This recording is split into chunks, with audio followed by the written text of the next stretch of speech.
বিসমিল্লাহির রহমানির রহিম। আসসালামু আলাইকুম। আমি স্যার মারুফুজ্জামান রাসেল। আজকে অষ্টম শ্রেণীর শিক্ষার্থীদের সাথে তোমাদের সাথে আলোচনা করবো আমরা একটা প্রবন্ধ নিয়ে, খুব গুরুত্বপূর্ণ একটা প্রবন্ধ, কিন্তু তোমরা অবশ্যই মনোযোগ সহকারে শুনবে।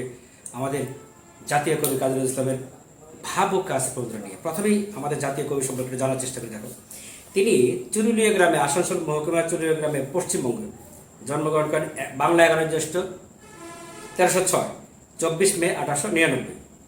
পিতার নাম কাজী ফকির আহমদ, মাতার নাম জাহেদা খাতুন। নজরুলের প্রাথমিক শিক্ষা ছিল দেখো, 10 বছর বয়সে তিনি গ্রামের মক্তব থেকে নিম্ন প্রাইমারি পরীক্ষায় উত্তীর্ণ হন 1909 সালে। এরপর 1914 সালে ত্রিশালের দৈরামপুর স্কুল থেকে 1915 সালে পশ্চিমবঙ্গের স্কুলে উনি পড়েন। দৈরামপুর স্কুলে পড়েন 1914 সালে। আর 1915 সালে পশ্চিমবঙ্গের রানীগঞ্জ শিয়ালসোল রাজ স্কুলে অষ্টম শ্রেণীতে ভর্তি হন। এই স্কুল থেকে 1917 সালে দশম শ্রেণীর প্রি-টেস্ট পরীক্ষার সময় লেখাপড়া অসমাপ্ত রেখে তিনি সেনাবাহিনীতে যোগদান করেন, অর্থাৎ প্রথম বিশ্বযুদ্ধে তিনি সৈনিক ছিলেন। 12 বছর বয়সে তিনি লেটো দলে যোগ দেন এবং দলের পালা গান রচনা করেন। নজরুল আমাদের দেশের যে আমাদের দেশের রণসঙ্গীত, সেটা নজরুলের, এবং আমাদের জাতীয় কবি নজরুল। রণসঙ্গীত হিসেবে মূল কবিতার 21 চরণ কিন্তু আমরা পাঠ করি, তাই না? রণসঙ্গীতটি নতুনের গান শিরোনামে ঢাকার শিক্ষা পত্রিকা 1928 সালে, বাংলাদেশ 1935 সালে বার্ষিক সংখ্যা প্রকাশিত হয় এবং এটা কিন্তু সন্ধ্যা কাব্যের অন্তর্গত। নজরুলের বিখ্যাত কবিতা বিদ্রোহী কবিতা, এবছর কিন্তু বিদ্রোহী কবিতার 100 বছর পূর্তি। সাপ্তাহিক বিজলি পত্রিকা 22 পৌষ 1328 সালে প্রকাশিত হয়। নজরুলের সান্ধ্য দৈনিক নবযুগ পত্রিকা তিনি যুগ্ম সম্পাদক ছিলেন এবং এই পত্রিকার সঙ্গে আরও দুজন ব্যক্তি যুক্ত ছিলেন। কমরেড মুজাফফর আহমদ, ভারতবর্ষের কমিউনিস্ট আন্দোলনের পুরোধা ব্যক্তি এবং নজরুলের রুমমেট ছিল দীর্ঘদিন, এবং শেরেবাংলা একে ফজলুল হক, বাংলার বাঘ যাকে বলা হয়। এবং তার সম্পাদিত অর্ধ সাপ্তাহিক হচ্ছে ধূমকেতু 1922 সালে প্রকাশিত হয়। ধূমকেতু পত্রিকা রবীন্দ্রনাথের বাণী কি ছিল দেখো, বিখ্যাত একটা বাণী দিয়েছিলেন উনি, দেখো, আয় চলে আয় রে ধূমকেতু, আধারে বাদ অগ্নি সেতু। ধূমকেতু পূজা সংখ্যা 26 সেপ্টেম্বর 1922 সালে আনন্দমের আগমনে প্রকাশিত হলে সেটা নজরুল গ্রেপ্তার হন। রবীন্দ্রনাথ তার বসন্ত গীতি নাটকটি নজরুলকে উৎসর্গ করেন এবং উনি যখন উৎসর্গ করেন, ওনার সমসাময়িক লেখকরা কিন্তু ক্রিটিসাইজ করছেন, ওনাকে নিয়ে ব্যঙ্গ করছেন যে কেন উনি নজরুলকে উৎসর্গ করেন। নজরুল কী বলছেন দেখো, রবীন্দ্রনাথ কী বলছেন এই সম্পর্কে দেখো। রবীন্দ্রনাথ বলছেন, নজরুল ইসলাম সম্পর্কে তোমাদের মনে যেন কিছু সন্দেহ রয়েছে। নজরুলকে আমি বসন্ত গীতিনাট্য উৎসর্গ করেছি এবং উৎসর্গপত্রে তাকে কবি বলে অভিহিত করেছি। জানি তোমাদের মধ্যে কেউ কেউ এটা অনুমোদন করতে পারোনি। আমার বিশ্বাস তোমরা নজরুলের কবিতা না পড়েই এই মনোভাব পোষণ করেছ, আর পড়ে থাকলেও রূপ ও রসের সন্ধান করনি, অবজ্ঞা ভরে চোখ বুলিয়েছ মাত্র। কারণ কাব্যে অসির ঝঞ্ঝনা থাকতে পারে না, এসব তোমাদের আবদার বটে। সমগ্র জাতির অন্তর যখন শেষরে বাঁধা, অসির ঝঞ্ঝনা যখন সেখানে ঝঙ্কার তোলে, ঐক্যতান সৃষ্টি হয়, তখন কাব্যে তাকে প্রকাশ করবে বই কি। আমি যদি আজ তরুণ হতাম, তাহলে আমার কলম ওই সুর বাঁচত। কি অসাধারণ উক্তি দেখো। হুগলি জেলে কর্মকর্তাদের অন্যায় আচরণের বিরুদ্ধে নজরুল যখন অনশন করছেন, রবীন্দ্রনাথ কী বলছেন দেখো। উনি একটা টেলিগ্রাফ পাঠালেন যে give up hunger strike, our literature claims. Nazrul jail থেকে মুক্তি পান 1923 সালের 15 অক্টোবর। নজরুলের স্ত্রীর নাম আশালতা সেনগুপ্ত, ডাক নাম বুলি, আদর করে ডাকা হতো দোলন বা দুলু। বিয়ের পর নজরুল তার নাম দেন প্রমীলা। রবীন্দ্রনাথ তার স্ত্রী ভবতারিণী দেবীর নাম পাল্টে দিয়েছিলেন মৃণালিনী। আশালতা সেনগুপ্তের সাথে ওনার বিয়ে হয় 1924 সালের 24 এপ্রিল। নার্গিসের সাথে নজরুলের বিয়ে হয় আগে, কিন্তু এই নিয়ে মতান্তর আছে, তবে তাদের আগ হয়েছিল বলে জানা যায়। নজরুল নার্গিসকে ভালোবাসতেন, তাই ইরানি ফোর নার্গিসের নামে প্রিয়ার নামকরণ করেন। তার প্রকৃত নাম কিন্তু সৈয়দা খাতুন। নজরুল ইসলাম কংগ্রেসের রাজনীতিতে যোগদান করেন 1925 সালে ফরিদপুর কংগ্রেসের প্রাদেশিক সম্মেলনে। তার সম্পাদিত লাঙ্গল পত্রিকা প্রকাশিত 1925 সালে। নজরুলকে জাতীয় সম্মাননা দেওয়া হয় 1929 সালের 15 ডিসেম্বর কলকাতার আলবার্ট হলে, এবং সেই সম্মাননা সভায় সভাপতি ছিলেন আচার্য প্রফুল্লচন্দ্র রায় এবং উপস্থিত ছিলেন নেতাজি সুভাষচন্দ্র বসু, শেরে বাংলা ফজলুল সহ আর অনেকে। নজরুলের প্রথম প্রকাশিত গ্রন্থের নাম হচ্ছে ব্যথার দান, প্রকাশ ফেব্রুয়ারি 1922। নজরুলের প্রথম প্রকাশিত রচনার নাম হচ্ছে বাউন্ডেলে আত্মকাহিনী, প্রকাশ জ্যৈষ্ঠ 1326 সওগাত পত্রিকা। নজরুলের প্রথম প্রকাশিত কবিতা প্রকাশ হয় শ্রাবণ 1326 সালে বঙ্গীয় মুসলিম সাহিত্য পত্রিকায়। নজরুলের প্রথম প্রকাশিত গল্পের নাম হচ্ছে বাউন্ডেলে আত্মকাহিনী, প্রকাশ জ্যৈষ্ঠ 1326। নজরুলের প্রথম প্রকাশিত গল্প গ্রন্থের নাম হচ্ছে ব্যথার দান, প্রকাশ ফেব্রুয়ারি 1922। নজরুলের প্রথম প্রকাশিত কাব্যগ্রন্থের নাম হচ্ছে অগ্নিবীণা, প্রকাশ সেপ্টেম্বর 1922। নজরুলের প্রথম প্রকাশিত উপন্যাসের নাম হচ্ছে বাঁধনহারা, প্রকাশ 1927। নজরুলের প্রথম প্রকাশিত প্রবন্ধের নাম হচ্ছে তুর্ক মহিলার ঘুমটা খোলা, প্রকাশ কার্তিক 1326। তারপর নজরুলের প্রথম প্রকাশিত প্রবন্ধ গ্রন্থের নাম হচ্ছে যুগবাণী, অক্টোবর 1922। নজরুলের প্রথম প্রকাশিত নাটকের নাম হচ্ছে ঝিলিমিলি, প্রকাশ 1334 নওরোজ পত্রিকা। ওনার প্রথম প্রকাশিত নাট্যগ্রন্থ হচ্ছে ঝিলিমিলি 1337। এই গ্রন্থে মোট 3টি নাটক আছে। তারপর দেখো, নজরুলের প্রথম নিষিদ্ধ গ্রন্থ হচ্ছে বিষের বাসী, প্রকাশ আগস্ট 1924। নিষিদ্ধ হয় 24 অক্টোবর 1924। নজরুলের মোট 5টি বই নিষিদ্ধ হয়, যেমন বিষের বাসী, ভাঙার গান, প্রলয় শিখা, চন্দ্রবিন্দু এবং যুগবাণী। জেলে বসে ওনার যে লেখা সেটা হচ্ছে রাজবন্দির জবানবন্দি, রচনা 7/1/1923। নজরুলের মস্তিষ্কে ব্যাধিতে আক্রান্ত হন 1942-এর 10 অক্টোবর। বঙ্গবন্ধু সরকার কর্তৃক রাষ্ট্রীয় অতিথি হিসেবে তিনি ঢাকায় আসেন 1972 সালের 24 মে। এরপর থেকে নজরুল বাংলাদেশে ছিলেন মৃত্যুর আগ পর্যন্ত। নজরুলের কাব্যগ্রন্থগুলো হচ্ছে অগ্নিবীণা, বিষের বাসী, ভাঙার গান, সাম্যবাদী, সর্বহারা, ফণিমনসা, জিঞ্জির, সন্ধ্যা, প্রলয় শিখা। তারপর দেখো, সাম্যবাদী গ্রন্থের নজরুল যেটা প্রকাশিত 1925 সালে ডিসেম্বরে, নজরুলের অসাধারণ এবং মানবতাবাদী কাব্যগ্রন্থ এটি। সাম্যবাদী ঈশ্বর, মানুষ, পাপ, চোর ডাকাত, বারাঙ্গনা, কুলি মজুর ইত্যাদি এর উল্লেখযোগ্য কবিতা। এই গ্রন্থে কতিপয় বিপ্লবাত্মক বক্তব্য দিয়েছেন নজরুল। তিনি বলেছেন, পৃথিবীতে মানুষই সব গ্রন্থ এনেছে, কোনো গ্রন্থই কিন্তু মানুষ আনেনি।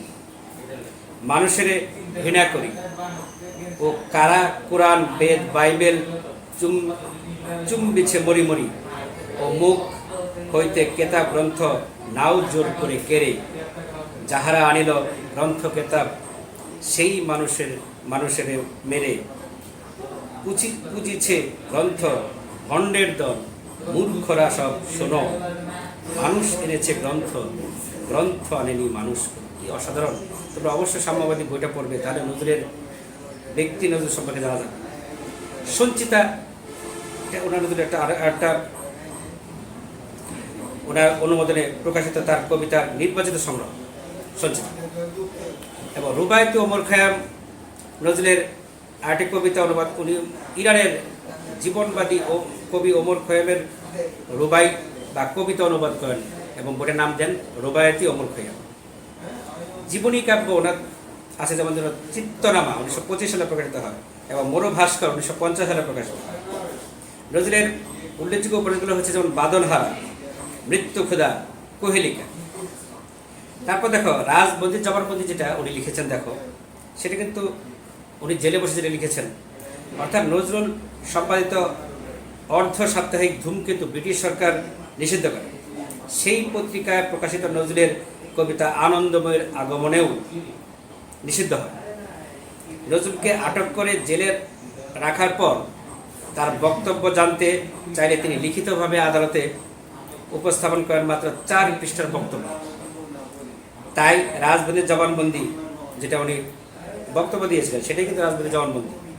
1923 খ্রিস্টাব্দের 7 জানুয়ারি কলকাতার প্রেসিডেন্সি জেলে তিনি এটা রচনা করেন। পরে ধূমকেতু, প্রবর্তক, উপাসনা ইত্যাদি পত্রিকা 1923 খ্রিস্টাব্দে তা প্রকাশিত হয়। এটা কোনো বই নয়, মূলত ওনার যে বক্তব্যটা দিয়েছিলেন সেটাই। নজরুলের বিখ্যাত গল্প গ্রন্থগুলো হচ্ছে দেখো ব্যথার দান, রিক্তের বেদন এবং শিউলিমা।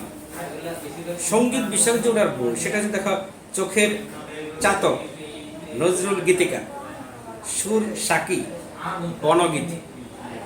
নজরুল ছায়াছবির সঙ্গে যুক্ত হন 1931 খ্রিস্টাব্দে পায়োনিয়ার ফিল্ম কোম্পানিতে যোগদানের মাধ্যমে। 1942 খ্রিস্টাব্দে সূচনা পর্যন্ত এই সংগঠিত ছিল। তিনি যতটুকু জানা যায় 10 অধিক ছায়াছবির সঙ্গে যুক্ত ছিলেন। এগুলো হচ্ছে বাংলা যেমন ধ্রুব, পাতালপুরী, গ্রহের ফের, বিদ্যাপতি, গোরা, সাপুরে, চৌরঙ্গী, দীক্ষু। অভিনয় নয়, আবার হিন্দি হচ্ছে বিদ্যাপতি, সাপেরা, চৌরঙ্গী। এবং ধ্রুব চলচ্চিত্রে কিন্তু তিনি নারদের ভূমিকায় অভিনয় করেছেন, চমৎকার অভিনয় করেছেন। তাকে কলকাতা ইউনিভার্সিটি জগত্তানি পদক দেয় 1945 সালে এবং ভারত সরকার সর্বোচ্চ পদক দেয় পদ্মভূষণ 1960 সালে। রবীন্দ্র ভারতী বিশ্ববিদ্যালয় ওনাকে ডিলিট দেয় 1969 সালে এবং ঢাকা বিশ্ববিদ্যালয় ওনাকে ডিলিট দেয় 1974 সালে। বাংলাদেশ সরকার ওনাকে 21 পদক দেয় 1976 সালে। বিবিসি বাংলা বিভাগ কর্তৃক জারিকৃত 2004 সালে সর্বকালের সর্বশ্রেষ্ঠ বাঙালি তালিকা ওনার অবস্থান তৃতীয়। প্রথম ছিলেন জাতির জনক বঙ্গবন্ধু শেখ মুজিবুর রহমান, দ্বিতীয় বিশ্বকবি রবীন্দ্রনাথ ঠাকুর এবং তৃতীয় আমাদের প্রিয় কবি জাতীয় কবি কাজী নজরুল ইসলাম। তার মৃত্যুকাল 29 আগস্ট 1976, 12 ভাদ্র 1383। আর কিছু বিষয় জানি না, যেমন ধরো 1929 সালের 15 ডিসেম্বর কলকাতার আলবার্ট হলে কবিকে সর্বভারতীয় বাঙালিদের পক্ষ থেকে যে সম্বোধনা দেওয়া হয় সেখানে সভাপতিত্ব করেছেন স্যার আচার্য প্রফুল্লচন্দ্র রায়। উপস্থিত ছিলেন মহান নেতা সুভাষ বসু, নেতাজি সুভাষ বসু, ব্যারিস্টার ওয়াজেদ আলী, শেরেবাংলা ফজলুল হক সহ আরও অনেকে। অন্নদাশঙ্কর রায় বিখ্যাত সাহিত্যিক এবং বড় আমলা ছিলেন ভারতবর্ষে। ভারতভাগের প্রেক্ষিতে নজরুলের প্রাসঙ্গিকতা নিয়ে উনি বলেন, ভুল হয়ে গেছে বিলকুল, আর সব কিছু ভাগ হয়ে গেছে, ভাগ হয়নি কো নজরুল। এই ভুলটুকু বেঁচে থাক, বাঙালি বলতে একজন আছে, দুর্গতি তার খুঁজে যাক। নজরুলের রচিত কবিতা হচ্ছে 900-র মতো। তিনি নিজ কণ্ঠে 6টি গান রেকর্ড করেন। এখনও লন্ডনের ইন্ডিয়া অফিস লাইব্রেরিতে অনেকগুলো নিষিদ্ধ বইয়ের মধ্যে নজরুল ইসলামের 4টি বই রয়েছে। সেগুলো কি? ভাঙার গান, বিষের বাসী, যুগবাণী এবং চন্দ্রবিন্দু। রবীন্দ্র প্রণয় দিনে নজরুলের স্বরচিত কবিতা রবিহারা কবি কণ্ঠে অল ইন্ডিয়া রেডিওতে প্রচারিত হয়। একই দিনে নজরুল রচিত গান ঘুমাইতে দাও শান্ত রবিরে বেতারে প্রচারিত হয়। কবি নিজ কণ্ঠে 2টি কবিতা আবৃত্তির রেকর্ড করেন। সেটা একটা হচ্ছে নারী, আর হচ্ছে রবিহারা, সেপ্টেম্বর 1941। ওনার লেখা গান হচ্ছে 3000-এর মতো পাওয়া যায় এবং 8টি রেকর্ডিং কোম্পানির মাধ্যমে 2000 গান ওনার কিন্তু রেকর্ড হয়েছে। তার রচিত গান একটা যেটা আছে তোমাদের মসজিদেরও পাশে মরে কবর দিও ভাই, যেন গোরের থেকে মুয়াজ্জিনের আজান শুনতে পায়। ওনার এই গানের প্রতি শ্রদ্ধা জানিয়ে কিন্তু ওনাকে কবর দেওয়া হয়েছে ঢাকা ইউনিভার্সিটির মসজিদের পাশে। তারপর দেখো কাজী নজরুল ইসলাম লেখা সর্বশেষ কবিতা গ্রন্থের নাম হচ্ছে নতুন চাঁদ। দেখো সুস্থাবস্থায় প্রকাশিত সর্বশেষ কাব্যের নাম হচ্ছে নির্ঝর। রেকর্ড করা নজরুলের প্রথম গান হচ্ছে জাতের নামে বজ্জাতি সব, জাত জালিয়াতি খেলছ যোগ। নজরুলের প্রথম রেকর্ড করা ইসলামী গান হচ্ছে ওমর রমজানের ওই রোজার শেষে। আর 8টি গ্রামোফোন কোম্পানি থেকে নজরুলের রচিত প্রায় 2000 গানের রেকর্ড বেরিয়েছিল। নজরুলের রেকর্ড করা প্রথম শ্যামা সঙ্গীত আমার কালো মেয়ের পায়ের তলা। হিন্দু আর মুসলিম মোরা দুই সহোদর ভাই, এক বৃন্তে দুটি কুসুম, এক ভারতের ঠাই। প্রখ্যাত আমেরিকান কণ্ঠশিল্পী এবং কবি জর্জ থর্প ইংরেজি ভাষায় অনুদিত নজরুল ইসলামের 2টি গান এবং একটি কবিতা ক্যাসেট বের করেন তিনি। গান দুটি হলো চল চল চল ঊর্ধ্ব গগনে বাজে মাদল, এটা ইংরেজি ভার্সন, এবং বাগিচায় বুলবুলি তুই ফুল শাখাতে তৃষ্ণে আজি দোল, এবং কবিতা ছিল বিদ্রোহী কবিতা। এরপর দেখো নজরুল মাইকেল এইচ হার্স যে বিখ্যাত একটি বই বের করেছেন 100 জন শ্রেষ্ঠ মানুষ, তার ভিতরে নজরুলের স্থান আছে এই ভারতবর্ষের মুসলমানদের ভিতরে। এবং এই যে নার্গিসের সাথে ওনার যে নার্গিস উনি বিয়ে করতে চেয়েছিলেন, পরে বিয়েটা হয়নি, আঘাত হয়েছিল। নার্গিস কিন্তু 17 বছর অপেক্ষা করেছিলেন নজরুলের জন্য, এবং নাজনী কিন্তু লেখিকা ছিলেন। উনি এই ঘটনাগুলো নিয়ে লিখেছিলেন, কিন্তু তৎকালীন মুসলিম সমাজের ভয়ে উনি প্রকাশ করেননি। প্রকাশ করলে হয়তো বিখ্যাত যে 2টা বই আমরা পাই, লানই বেঙ্গলির মির্জা এদের লানই বেঙ্গলি এবং মদ্রি দেবীর নহন্যতে, তাদের যে প্রেম কাহিনী নিয়ে আমরা এরকম একটা বই পেতে পারতাম। এবং নার্গিসের 2 ছেলে ঢাকা ইউনিভার্সিটির একজন বোটানির এবং একজন প্রাণীবিদ্যার টিচার ছিলেন। সুতরাং আমরা অনেক কিছু পেতাম যদি উনি বইটা বের করতেন। কেমন এবার আমরা আজকে যে পাঠ্য বই ওনার যেটা আলোচনা করবো, ওনার খুব চমৎকার একটা প্রবন্ধ উনি লিখেছেন তোমাদের উদ্দেশ্যে, এবং অবশ্যই তোমরা খুব মনোযোগ সহকারে এটা পড়বে। আমি পড়ছি, দেখো। ভাব ও কাজ, লিখেছেন কাজী নজরুল ইসলাম। ভাবে আর কাজের সম্বন্ধটা খুব নিকট বোধ হলেও আদতে এই জিনিস দুটা কিন্তু আসমান জমিন তফাৎ। ভাব জিনিসটা হইতেছে পুষ্পবিহীন সৌরভের মতো, একটা অবাস্তব উচ্ছ্বাস মাত্র। তাই বলিয়া কাজ মানে যে সৌরভবিহীন পুষ্প, ইহা যেন কেহ মনে করিয়া না বসেন। কাজ জিনিসটায় ভাবকে রূপ দেয়, ইহা সম্পূর্ণভাবে বস্তু জগৎ। তাই বলিয়া ভাবকে যে আমরা মন্দ বলিতেছি বা নিন্দা করিতেছি তাহা নহে। ভাব জিনিসটা খুবই ভালো। মানুষকে কবজা আনিবার জন্য তাহার সর্বাপেক্ষা কোমল জায়গায় ছোঁয়া দিয়া তাহাকে মাতাইয়া না তুলিতে পাইলে তাহার দ্বারা কোনো কাজ করানো যায় না। বিশেষ করে আমাদের এই ভাব পাগলা দেশে কিন্তু শুধু ভাব লইয়া থাকিব, লোককে শুধু কথায় মাতাইয়া মশগুল করিয়াই রাখিব, এই একটা মস্ত বদখেয়াল। এই ভাবকে কার্যের দাস রূপে নিয়োগ করিতে হইবে, না পারিলে ভাবের কোনো সার্থকতাই থাকে না। তাহা ছাড়া ভাব দিয়া লোককে মাতাইয়া তুলিয়া যদি সেই সময়ে গরমাগরম কার্যসিদ্ধি করাইয়া লওয়া না হয়, তাহলে পরে সে ভাবাবেশ কর্পূরের মতো উড়িয়া যায়। অবশ্যই এখানে কার্যসিদ্ধি মানে স্বার্থসিদ্ধি নয়। যিনি ভাবের বাঁশি বাজাইয়া জনসাধারণকে নাচাইবেন, তাহাকে নিঃস্বার্থ ত্যাগী ঋষি হইতে হয়। তিনি লোকদিওকে সূক্ষ্ম অনুভূতি বা ভাবকে জাগাইয়া তুলিবেন মানুষের কল্যাণের জন্য, নিজের স্বার্থ সিদ্ধির জন্য নয়। তাহাকে একটা খুব মহৎ উদ্দেশ্য ও কল্যাণ কামনা লইয়া ভাবের বন্যা বহাইতে হইবে, নতুবা বান ভাসির পর পলি পড়ার মতো সাধারণের সমস্ত উৎসাহ ও প্রাণ একেবারে কাদা ঢাকা হইয়া পড়িবে। এই জন্য কেউ কেউ বলেন যে লোকের কোমল অনুভূতিতে ঘা দেওয়া পাপ, কেননা অনেক সময় অনুপযুক্ততা প্রযুক্ত ইহা হইতে সফল না ফলিয়া কুফলি ফলে। আগে হইতে সমস্ত কার্যের বন্দোবস্ত করিয়া বা কার্যক্ষেত্রে তৈরি রাখিয়া তবে লোকদিওকে সোনার কাঠির ছোঁয়া দিয়া জাগাইয়া তুলিতে হইবে, নতুবা তাহারা যখন জাগিয়া দেখিবে যে তাহারা অনর্থক জাগিয়াছে, কোনো কার্য করিবার নাই, তখন মহা বিরক্ত হইয়া আবার ঘুমাইয়া পড়িবে। এবং তখন আর জাগাইলেও জাগিবে না। কেননা তখন যে তাহারা জাগিয়া ঘুমাইবে এবং জাগিয়া ঘুমালে তাহাকে কেহ তুলিতে পারে না, তাহা অপেক্ষা বরং কুম্ভকর্ণের নিদ্রা ভালো। সে ঘুম ঢোল কাশি বাজাইয়া ভাঙানো বিচিত্র। এ কথাটা একটা মস্ত সত্যি, তাহা এতদিনে আমরা ঠেকিয়ে শিখিয়েছি।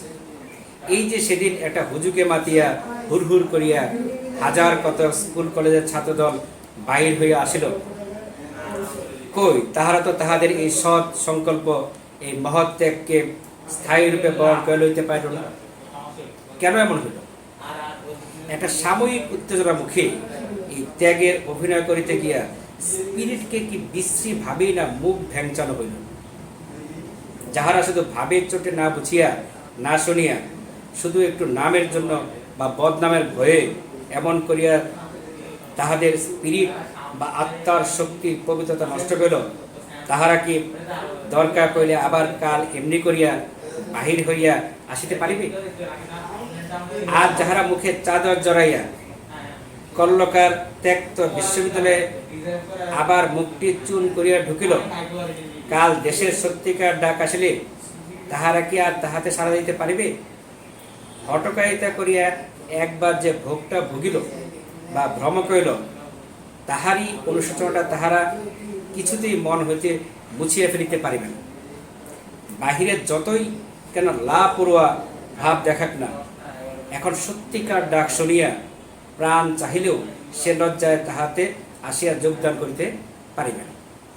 এইরূপে আমরা আমাদের দেশের প্রাণ শক্তি, এই তরুণদের স্পিরিটটাকে কুব্যবহারে আনিয়া মঙ্গলের নামে দেশের মহাশত্রুতা সাধনায় করিতেছি নাকি?